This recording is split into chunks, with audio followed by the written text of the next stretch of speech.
Another great add-on that if you're purchasing a first aid kit or you're looking to restock your kit is these butterfly bandages. We sell them by the box, or we sell them by a little small pack like this. So great little butterfly bandages that we can secure closed wounds with. So you can secure this side of the wound here, kind of pull it tight, and then wrap and put this on the other side of the laceration, open wound, whatever you need to.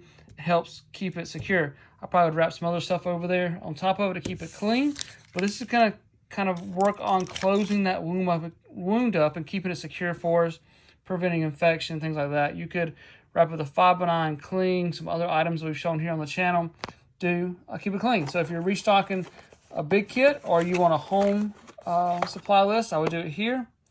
And then if you're just looking for an add-on, like you're like, I have a small first aid kit or boo-boo kit, want to add some stuff too, then little small strips here.